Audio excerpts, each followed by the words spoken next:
दर्शकों, हर मनुष्य जीवन भर अपना कर्म करता रहता है, चाहे वो बुरा हो या अच्छा, और अंत समय आने पर यही सोचता रहता है कि मरने के बाद उसे उसके कर्मों की वजह से स्वर्ग मिलेगा या नर्क। मनुष्य की ये प्रवृत्ति होती है कि वह अपने हिसाब से बुरे कर्मों की गिनती भी अच्छे कर्मों में करने लगता है और यह सोचकर प्रसन्न होता है कि मरने के बाद उसे अवश्य ही स्वर्ग मिलेगा, जबकि वो जानता है कि कोई भी मनुष्य अपने कर्मों के फल का निर्धारण स्वयं नहीं कर सकता, बल्कि मृत्यु के बाद उसके कर्मों के फल का निर्धारण स्वयं यमराज करते हैं और वही बताते हैं कि मनुष्य ने जो अपने जीवन काल में कर्म किया उसके वो कर्म पुण्य थे या पाप, और फिर उसी के अनुसार उसे स्वर्गलोक या नरक लोक की प्राप्ति होती है। परंतु यहाँ सबसे बड़ा सवाल यह उठता है कि यदि किसी मनुष्य को मरने के बाद स्वर्ग मिलता है तो वह स्वर्ग लोक में कौन कौन सी सुविधाओं का भोग करता है, और यदि किसी मनुष्य को नरक मिलता है तो उसे कैसी कैसी यातनाएं झेलनी पड़ती हैं। दर्शकों, आज के इस वीडियो में हम आपको इसी से जुड़ी पद्म पुराण की एक कथा के बारे में बताने जा रहे हैं, जिसका वर्णन यमलोक से लौटी कुछ कन्याओं ने किया हुआ है।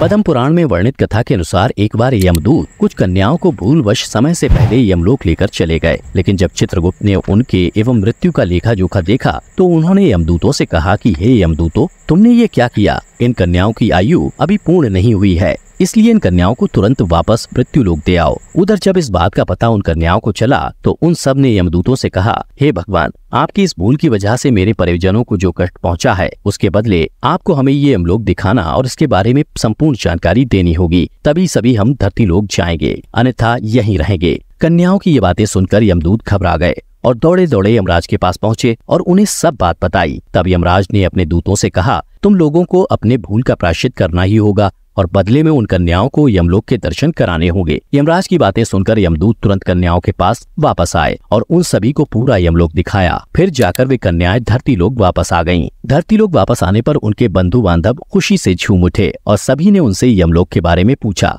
जिसका वर्णन कन्याओं ने इस प्रकार किया। कन्याओं ने कहा, यमलोक का वातावरण बड़ा ही घोर और भय उत्पन्न करने वाला है। वहाँ हमेशा सभी जीवों को विवश होकर जाना पड़ता है। गर्भ में रहने वाले अथवा बूढ़े स्त्री पुरुष या नपुंसक सभी तरह के जीवों को वहाँ जाना होता है। वहाँ चित्रगुप्त अपने सहायकों के साथ मिलकर देहधारियों के शुभ और अशुभ फल का निर्धारण करते हैं। पृथ्वी लोक पर जो शुभ कर्म करने वाले कोमल हृदय तथा दयालु पुरुष हैं, वे सौम्य मार्ग से यमलोक जाते हैं। नान प्रकार के दान और व्रतों में संलग्न रहने वाले स्त्री पुरुषों से सूर्य नंदन यम की नगरी भरी है। माघ स्नान करने वाले लोग वहाँ विशेष रूप से शोभित होते हैं। धर्मराज उनका अधिक सम्मान करते हैं। वहाँ उनके लिए सब प्रकार की भोग सामग्री सुलभ होती है। माघ स्नान में मन लगाने वाले लोगों के सैकड़ों हजारों विचित्र विचित्र विमान वहाँ शोभा पाते हैं। इन पुण्यात्मा जीवों को विमान पर बैठकर आते देख सूर्य नंदन यम अपने आसन से उठकर खड़े हो जाते हैं और अपने पार्षदों के साथ जाकर उन सबकी अगवानी करते हैं। फिर उन्हें विमान पर बैठाकर स्वर्ग को भेज देते हैं। स्वर्ग लोक की कहीं तुलना नहीं है, वो सब प्रकार के दिव्य भोगों से परिपूर्ण है।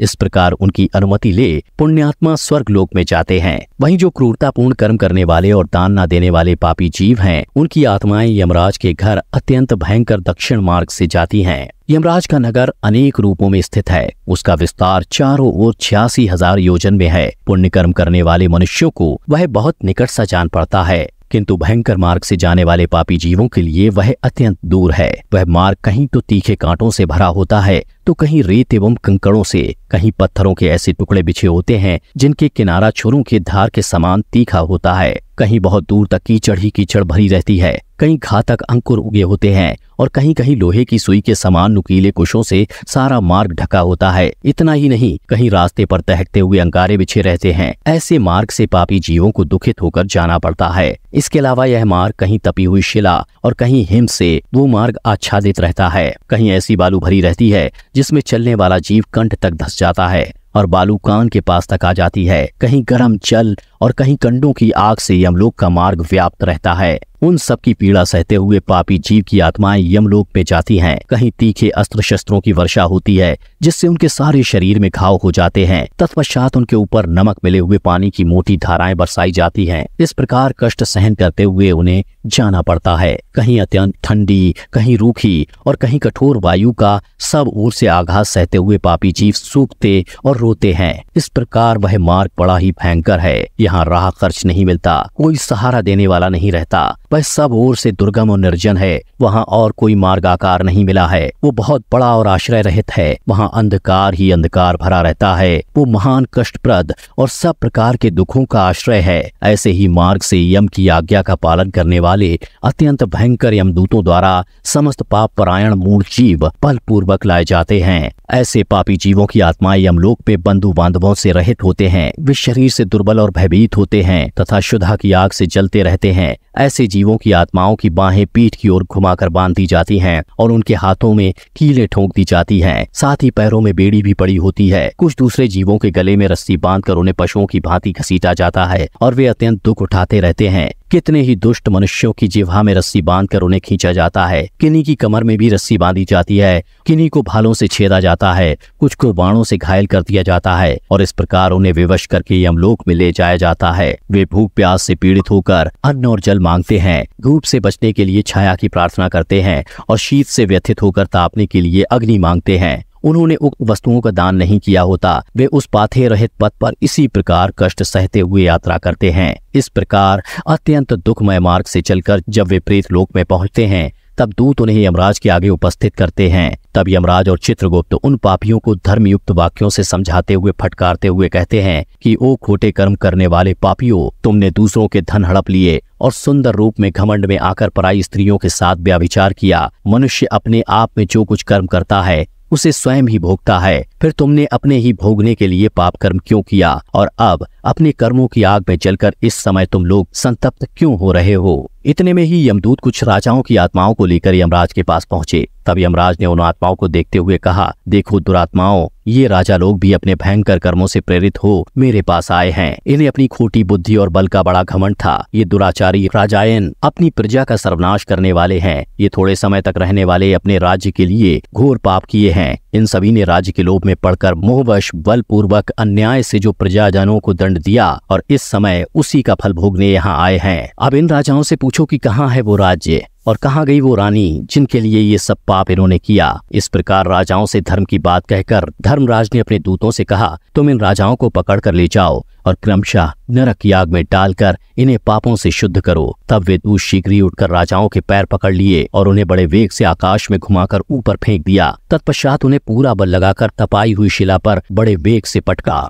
शिला पर गिरने से उनका शरीर चूर चूर हो गया। रक्त के स्रोत बहने लगे। इसके बाद पापी की शुद्धि के लिए उसे नरक के समंदर में डाल दिया गया। इस पृथ्वी के नीचे नरक की 28 कोठियां हैं। वे 7वें तल के अंत में भयंकर अंधकार के भीतर स्थित हैं। उनमें पहली कोटिका का नाम घोरा है और उसके नीचे सुघोरा की स्थिति है। तीसरी अति घोरा, चौथी महाघोरा और 5वीं कोटि घोर रूपा है। छठी का नाम तरल तारा, 7वीं का भयानका, 8वीं का कालरात्रि और 9वीं का भयोत्कटा है। उसके नीचे 10वीं कोटि चंडा है। उसके भी नीचे महाचंडा है। 12वीं का नाम चंड कोलाहला है और उसके बाद प्रचंडा, नरनायिका, कराला, विकराला और वज्रा हैं। 3 अन्य नरकों के साथ वज्रा की 20वीं संख्या है। रौरव से लेकर अविचि तक कुल 140 नरक माने गए हैं। इन सब में पापी मनुष्य अपने अपने कर्मों के अनुसार डाले जाते हैं और जब तक भांति भांति की आत्माओं द्वारा उनके कर्मों का भोग समाप्त नहीं हो जाता तब तक वे उसी में पड़े रहते हैं। इस प्रकार क्लेश सहकर जब ये आत्माएं प्रायः शुद्ध हो जाते हैं तब शेष कर्मों के अनुसार पुनः इस पृथ्वी पर आकर जन्म ग्रहण करते हैं और तृण और झाड़ी आदि के भेद से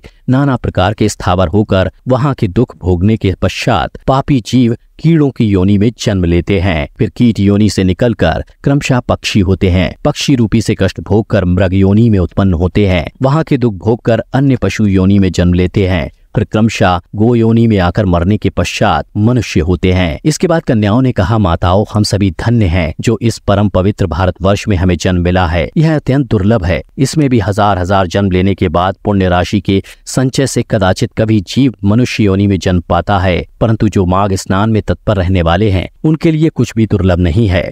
उन्हें यहीं पर परम मोक्ष मिल जाता है और पर्याप्त भोग सामग्री भी सुलभ होती है। भारतवर्ष को कर्म भूमि कहा गया है। अन्य जितनी भूमियां हैं ये योग भूमि मानी जाती हैं। यहाँ यति तपस्या और याजक यज्ञ करते हैं। यहीं पारलौकिक सुख के लिए श्रद्धा पूर्वक दान दिए जाते हैं। कितने ही धन्य पुरुष यहाँ माघ स्नान करते हैं तथा तपस्या करके अपने कर्मों के अनुसार ब्रह्मा, इंद्र देवता और मरुद्वानों का पद प्राप्त करते हैं। यह भारतवर्ष सभी देशों से श्रेष्ठ माना गया है क्योंकि यही मनुष्य धर्म और स्वर्ग और मोक्ष की सिद्धि कर सकते हैं। इस पवित्र भारत देश में क्षणभंगुर मानव जीवन को पाकर जो अपने आत्मा का कल्याण नहीं करता, उसने अपने आप को ठग लिया। मनुष्यों में भी अत्यंत दुर्लभ ब्राह्मणत्व को पाकर जो अपना कल्याण नहीं करता, उससे बढ़कर मूर्ख कौन होगा। कितने ही काल के बाद जीव अत्यंत दुर्लभ मानव जीवन प्राप्त करता है। इसे पाकर ऐसा करना चाहिए जिससे कभी नरक में न जाना पड़े। देवता लोग भी यही अभिलाषा करते हैं कि हम लोग कब भारतवर्ष में जन्म लेकर माघ मास में प्रातः काल किसी नदी या सरोवर के जल में गोते लगाएंगे।